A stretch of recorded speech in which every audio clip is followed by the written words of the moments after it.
আমার এক মেয়ে অষ্টম শ্রেণীতে পড়া অবস্থায় গোপনে একজনের সাথে অবৈধ সম্পর্কে জড়িয়ে পড়ে। এতে সে বেবি কনসিভ করে ফেলে। লোকলজ্জার ভয়ে আমি গোপনে তার অ্যাবর্শন করাই। এখন সে এবং আমার বাবা মা সবাই অত্যন্ত লজ্জিত এবং অনুতপ্ত। আল্লাহর কাছে খাঁটি মনে তওবা করেছি। এখন তাকে আমার জিনার শাস্তি দিয়ে পবিত্র করতে চাই। আমরা জিনার শাস্তি পবিত্র করতে চাই যেন সে আখিরাতে আল্লাহর পাকড়াও থেকে বেঁচে যায়। এ বিষয়ে ইসলামী দৃষ্টিভঙ্গি আপনার কাছে জানতে চাই। বাচ্চা দুধ খেলে মায়ের অজু ভাঙবে কিনা? কোন লোক তার স্ত্রী থাকার পর একাধিক মেয়ের সাথে কথা বলেন, সম্পর্ক রাখার চেষ্টা করেও ফেরানো যাচ্ছে না, স্ত্রী হিসেবে করণীয় কি? বিয়ের পর কি কোনো ছেলের জন্য আগের গার্লফ্রেন্ডের সাথে কথা বলা হালাল হবে বইয়ের অনুমতি ছাড়া? বাবা মা কোনো অন্যায় করলে বা গুনাহ করলে সন্তানের উপর কি কোনো প্রভাব পড়ে? পারিবারিকভাবে বিয়ে ঠিক হওয়ার পর মেয়ের সাথে ফোনে কথা বলা যাবে কিনা? নামাজে সালাম ফিরানোর সময় পাশে থাকা আয়নার দিকে চোখ গেলে কি গুনাহ হবে? আমার স্বামী মারা গিয়েছেন, আমি দ্বিতীয় বিয়ে করতে চাই, কিন্তু কিয়ামতের দিন আমি প্রথম স্বামীর সাথে থাকতে চাই, এটা কি হবে? তখন আমাদের আপনি লিখেছেন সবার সময় বীর্য বিছানা চাদরে পড়লে বিছানা নাপাক হবে কিনা? নাপাক হলে তার করণীয় কি? যদি এটাকে খুঁটিয়ে উঠাতে পারেন তাতেও পাক হবে, আর ধুয়ে ফেলতে পারে সেটা উত্তম। অন্তত ওই জায়গাটা শুধু ধুয়ে ফেললেই কিন্তু পাক হয়ে যাবে, পুরো বিছানা না ধুলেও চলবে। একাম বাহাদুর হাওলাদার আপনি লিখেছেন বাচ্চা দুধ খেলে মায়ের অজু ভাঙবে কিনা? না, বাচ্চা দুধ খেলে মায়ের অজু ভাঙবে না। কাজী ফাতেমা লিখেছেন কোন লোক তার স্ত্রী থাকার পর একাধিক মেয়ের সাথে কথা বলেন, সম্পর্ক রাখার চেষ্টা করেও ফেরানো যাচ্ছে না, স্ত্রী হিসেবে করণীয় কি? স্ত্রী হিসাবে নিজেকে পরিপাটি রেখে যথাসম্ভব তার মধ্যে যদি কোনো প্রকার অভাব থাকে, শূন্যতা থাকে, সেটা দূর করার চেষ্টা করা উচিত। সে সাথে বোঝানো, ভালোবাসা দিয়ে কিংবা অভিমান করে কিংবা মুরব্বীদের মাধ্যমে বিভিন্নভাবে নরমে গরমে তাকে বোঝানো উচিত।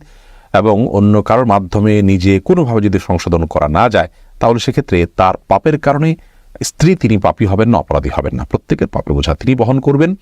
সবর করে যদি আপনি তার সাথে সংসার করে থাকতে চান, সেটা সুযোগ আপনার জন্য শরীয়ত রেখেছে। আর যদি তার এই দুশ্চরিত্র এটার মাঝে আপনার টিকে থাকাটা কঠিন হয়, আপনার সবরের বাইরে চলে যায়, মনে হয় যে আল্লাহর বিধান লঙ্ঘন করে ফেলবেন, তাহলে সেক্ষেত্রে মুরব্বীদের মাধ্যমে তার কাছ থেকে তালাক নেয়ার এখতিয়ারও আপনার আছে। এর আগে আপনি লিখেছেন বিয়ের পর কি কোনো ছেলের জন্য তার আগের গার্লফ্রেন্ডের সাথে কথা বলা হালাল হবে বইয়ের অনুমতি ছাড়া?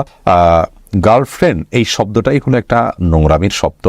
আমরা গার্লফ্রেন্ড বলবো না, বরং বলবো যে তার জেনার সঙ্গী, যার সঙ্গে সে জেনায় লিপ্ত ছিল বা হারাম সম্পর্কে লিপ্ত ছিল, সে অবৈধ বন্ধু, হারাম বন্ধু, তার সাথে কোনো যোগাযোগ রাখা যেতে পারে কিনা? তো বিয়ের পর হোক আর বিয়ের আগে হোক, কোনো মেয়ের সাথে কোনো ছেলে যদি হারাম সম্পর্ক থাকে, তাহলে সেই মেয়ে হোক আর ছেলে হোক, একজন অন্যজনের সাথে হারাম এটা বুঝতে পারার পর, তওবা করার পর, ফিরে আসার পর পুনরায় যোগাযোগ করা এবং সেই হারাম বন্ধু সুলভ যে যোগাযোগ আছে সেটা করা তাদের জন্য জায়েজ নয়। একান্ত নিরুপায় হয়ে কোনো প্রয়োজনে একজন আরেকজনের সাথে যোগাযোগ করতে, সেটা তো অবশ্যই জায়েজ আছে। অতএব বিয়ের পরে যদি চেষ্টা করেন, তাহলে তার অনেক বড় ধরনের খেয়ানত হলো, অনেক বড় ধরনের এটা আমানত নষ্ট করা হলো, তার স্ত্রীর সাথে প্রতারণা করা হলো, এটা জায়েজ নয়। যার কারণে আগের অবৈধ সম্পর্ককে পুনর্জীবিত করা কিংবা একে অন্যের সাথে আবার যোগাযোগ রক্ষা করা, এটা গুনাহের কথা। আব্দুল মামুন আপনি লিখেছেন বাবা মা কোনো অন্যায় করলে বা গুনাহ করলে সন্তানের উপর কি কোনো প্রভাব পড়ে? ভাই আব্দুল মামুন, সন্তানের উপরে প্রভাব পড়ে এ অর্থে যে বাবা মা যদি কোনো পাপে লিপ্ত হন, তারা যদি কোনো পাপ চর্চা করেন, কোনো অপরাধ চর্চা করেন, তারা সন্তানরা সেগুলো দেখতে দেখতে, ছোটবেলা থেকে, শিশুকাল থেকে তারা সেগুলো দেখতে দেখতে অভ্যস্ত হয়ে বড় হওয়ার আশঙ্কা থাকে। এই দিক থেকে তাদের উপরে প্রভাব পড়ায় বলা যেতে পারে। অর্থাৎ অসৎসঙ্গ অবলম্বন করতে করতে করতে করতে তাদের মধ্যেও সেই নেচারটা চলে আসার ভয়, সেই অভ্যাসটা চলে আসার ভয়, পাপের পথে পরিচালিত হওয়ার ভয় থাকে সমূহভাবে। কারণ মানুষ যা শুনে শিখে তার চাইতে দেখে শিখে অনেক বেশি। শিশুদের মধ্যে এই প্রবণতাটা আরো অনেক বেশি। এই জন্য বাবা মা কোনো পাপ করলে এ অর্থে সন্তান প্রভাবিত হতে পারে যে তাদের সে পাপ দেখতে দেখতে সন্তানরাও সে পথে পরিচালিত হওয়ার সমূহ আশঙ্কা আছে। আর যদি প্রভাবিত হওয়া বলতে আপনি এই বোঝান যে স্পিরিচুয়াল কোনো ক্ষতি, অর্থাৎ অন্তর্নিহিত কোনো ক্ষতি আছে, যেমন বাবা মা পাপ করবেন আর তার জন্য পাপের বোঝা সন্তানের উপরে পড়বে, বা অনেক সময় বলা হয় যে বাবা মা পাপ করছেন সেজন্য গর্ভস্থ সন্তান নষ্ট হয়েছে, খারাপ হয়েছে, এটা হয়েছে, সেটা হয়েছে, তাহলে সেটা সঠিক নয়। কারণ আল্লাহ তাআলা ওয়াজরাতুন মিসরা উখরা, আল্লাহ তাআলা বলেছেন একজনের পাপের বোঝা অন্যজন বহন করবে না। বিধায় এ অর্থে সন্তান পিতামাতার পাপের কোনো বোঝা বহন করবে না এবং তার প্রভাব তার উপরে পড়বে না, প্রত্যেকের পাপের বোঝা তাকেই পাবে। ফয়সাল হোসেন আপনি লিখেছেন পারিবারিকভাবে বিয়ে ঠিক হওয়ার পর মেয়ের সাথে ফোনে কথা বলা যাবে কিনা? বিয়ে ঠিক হওয়ার পরে ফোনে একান্ত প্রয়োজনীয় তথ্য কোনো কিছু জানা দরকার থাকলে জানতে পারবেন। এমনি আলাপ সালাপ বলতে যেটা বোঝানো হয়, আর স্বামী স্ত্রী সুলভ আলাপ সালাপ, সেগুলো কোনো অবস্থাতে জায়েজ নয় যতর মধ্যে বিয়ের আগদ সম্পন্ন না হবে। মেঘনা এআইডি থেকে আপনি লিখেছেন বিয়ের গিফট হিসেবে পরিবারের পক্ষ থেকে দেওয়া আংটি কি দেবর তার ভাবিকে পরিয়ে দিতে পারবে? না, দেবর তার ভাবিকে কোনো অবস্থাতেই পরিয়ে দিবেন না। এটি একটা নষ্ট কালচার। আমাদের সমাজে দেবর ভাবির সম্পর্কটাকে মনে করা হয় যে একে অন্যের সাথে খুনসুটি করবে, একে অন্যকে আপনার এই যে আংটি পরিয়ে দেয়া ইত্যাদি এগুলো করবে, এগুলো জায়েজ নয়। ইসলামের দৃষ্টিকোণ থেকে এগুলো হারাম এবং এই কাজগুলোর মাধ্যমে হাজারো অনাচারের দুয়ার উন্মোচিত হয়, খোলে। আমরা সর্বনাশ হওয়ার পরের পরে আফসোস করে আক্ষেপ করি। যেমন একটু আগে একটা প্রশ্ন আমরা শুনলাম, যে প্রশ্ন শুনে আমরা বুঝতে পেরেছি যে কি পরিমাণ আমরা অসতর্ক এবং অসতর্কতার কারণে কি পরিমাণ ক্ষতিগ্রস্ত হই আমরা, তার কিছু নমুনা এই সমস্ত ঘটনাবলী থেকে বোঝা যায়। নবী করিম সাল্লাল্লাহু আলাইহি ওয়াসাল্লাম দেবর সম্পর্কে বলেছেন, আল হামওয়াল মউত, দেবর সে তো মৃত্যু, আর পুরুষদের জন্য শ্যালিকা সে হলো মৃত্যু। তার থেকে মৃত্যু থেকে মানুষ যেরকম পলায়ন করে সেরকম দূরত্ব বজায় রেখে সাবধান এবং সতর্ক থাকা উচিত। কারণ হলো এখানে ফিতনার আশঙ্কা থাকে অনেক বেশি। অতএব কোনোভাবেই তার দেবরকে আংটি পরে দেওয়া জায়েজ নয়। তাদের জন্য পর্দা বিধান ফরজ বিধায় এটা যদি একান্ত আংটি পরাতে হয় তাহলে সেক্ষেত্রে পুরুষকে পরাবে, নারীকে পরাবে এবং মাহরাম কেউ পরাবেন, ভাবি দেবরকে নয়, দেবর ভাবিকে নয়। সাদি আপনি লিখেছেন, নামাজে সালাম ফিরানোর সময় পাশে থাকা আয়নার দিকে চোখ গেলে কি গুনাহ হবে? অনিচ্ছা ক্ষেত্রে চোখ চলে গেছে তাহলে সাথে সাথে আপনি নিজেকে ফেরত নিয়ে আসতেন, তাতে গুনাহ হবে না। কিন্তু ইচ্ছাকৃতভাবে আয়না দেখা, কোনো কিছু দেখা, এটা জায়েজ নয়। কারণ আপনার দৃষ্টি তো আপনার সালাতের যে এরিয়া নিচের দিকে নিবদ্ধ থাকার কথা, আপনার সেখানে ডানে বামে উপরে নিচে যাওয়ার কথা না। যদি যায় তাহলে সেক্ষেত্রে এটা সালাতের জন্য একটা ত্রুটি এবং সালাত যথাভাবে আপনি আদায় করলেন না। অনিচ্ছাকৃতভাবে একবার হঠাৎ করে চলে গেছে, সাথে সাথে আপনি ফেরত নিয়ে আসছেন, তাতে ইনশাআল্লাহ গুনাহ হবে না। মৃধা মানিক লিখেছেন, সবার পর বিছানার চাদর পরিবর্তন না করে ওই বিছানার চাদরের উপরে অন্য কোনো সময় জানামাজ দিয়ে নামাজ পড়া যাবে কিনা? সবাসের পর বিছানার চাদর পরিবর্তন না করে, জি।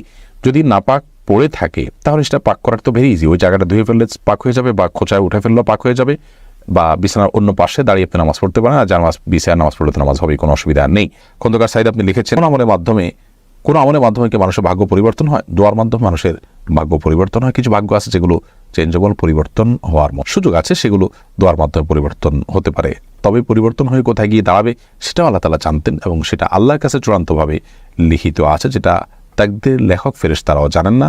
ইবনে তাইমিয়া রাহিমাহুল্লাহর একটি গুরুত্বপূর্ণ হাদিসের ব্যাখ্যা এবং হাদিস উপস্থাপনের মাধ্যমে আমরা এটা বুঝতে পারি। মুক্তা আপনি লিখেছেন, আমার স্বামী কথায় কথায় বকাবকি করে, আমার করণীয় কি? আপনি ধৈর্য ধারণ করবেন, স্বামীকে বোঝাবেন, কোনো আলেমের মাধ্যমে নসিহা করাবেন এবং যথাসম্ভব নিজেও নিজের ত্রুটিগুলোকে সংশোধন করার চেষ্টা করবেন।